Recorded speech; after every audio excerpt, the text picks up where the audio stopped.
and that we don't have stuff leaving the site going into the creeks. We get complaints from customers sometimes. They don't like the taste of their water. They don't like the way it smells. They don't have water. Maybe there's a blockage. Blockage could be in the sewer main. It could be in the sewer lateral coming from the house. But they're mad because they've got sewage backing up into their house. Yeah. My department is not responsible for the billing and the collection of the money. I'm responsible for the day-to-day operations of the utilities as far as water lines, tanks, meters, water plant, pump stations, sewer lift stations, wastewater plants.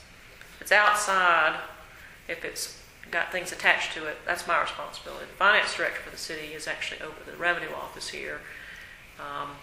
My staff will go out and read the meters, give the readings to the revenue office, and then they actually generate the bills and they actually collect the money. So there's a separation of duties here, the way we're set up. So customer complaints, people being unhappy, I deal with them some because I'm in this building and the finance director's not. So if somebody goes up the food chain and they don't like what the customer service person tells them and they don't like the next person tells them, if I'm here and they're upset, then I will go and talk to the customer and help them. Right.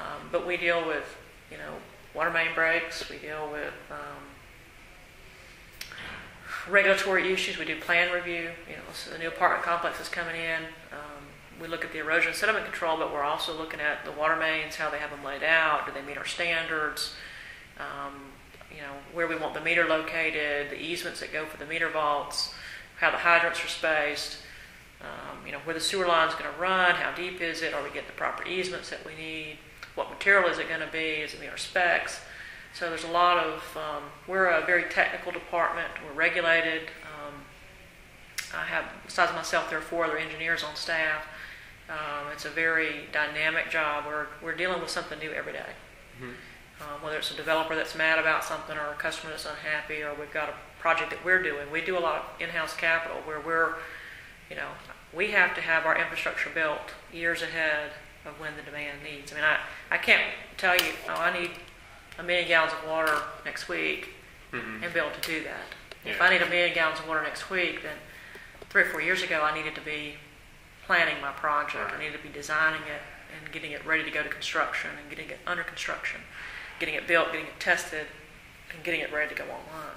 Has there ever been a problem with keeping up with growth in Auburn? Like new, like say they want to put a new shopping center by or out towards Tigertown, but before, so it's still in Auburn. Has there ever been a time where they wanted to do something like that and it was delayed because it just wasn't possible to get the infrastructure ready in time? I'm not aware of a project that was delayed like that. I've been with the city about 3.5 years. We pride ourselves on having a very robust water system and a robust sewer system. And we know there are parts of town where we may not have as much capacity as we'd like, or maybe the water mains aren't as big as we'd like.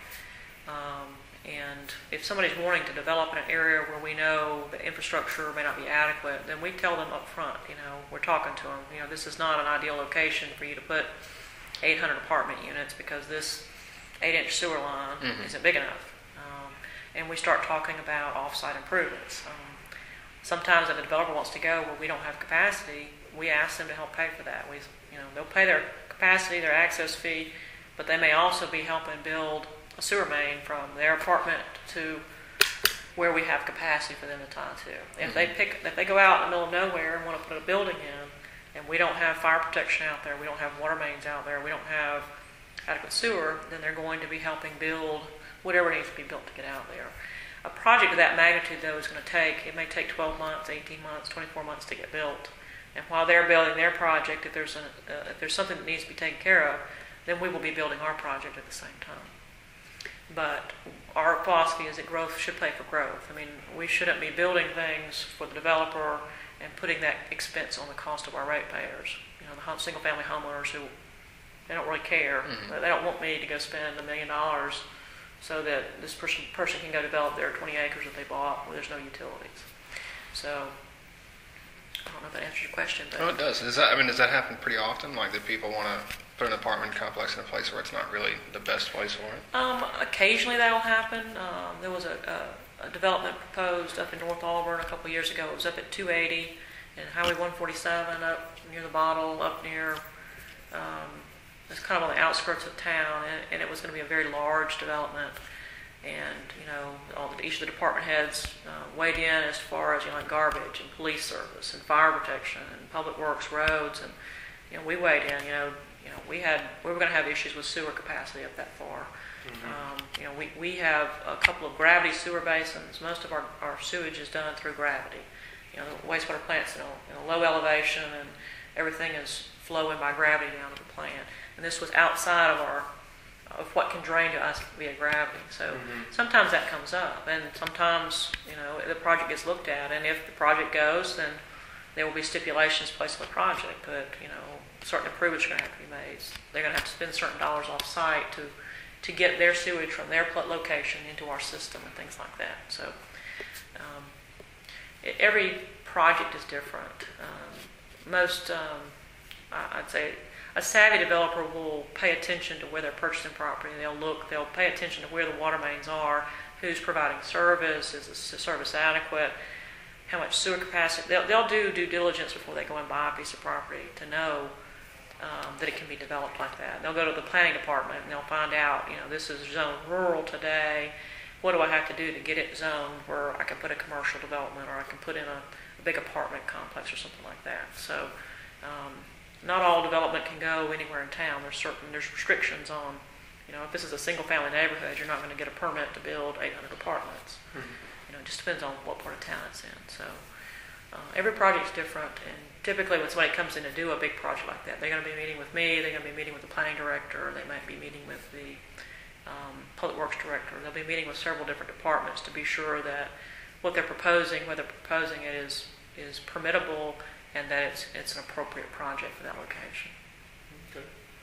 I want to ask you one more question. What would you have to say, or what should somebody know, like us, who are going to be graduating public administration and maybe seeking a job in public administration here in the near future? What would you have to say to us going into that field, or anything that we should know about the field that might be helpful? That's kind of a hard question. When I came out of school, I went into the private sector, and I spent the first 14 years in the private sector, and I've been here 3.5, so I've been out of Auburn about 18 years. The public sector is very different from the private sector. In Auburn, I have 55,000 bosses. You know what I mean? Yeah. Every resident is a taxpayer. Most of the residents are going to either be a water or sewer customer for me. They look at me as a public servant, which means that I work for them.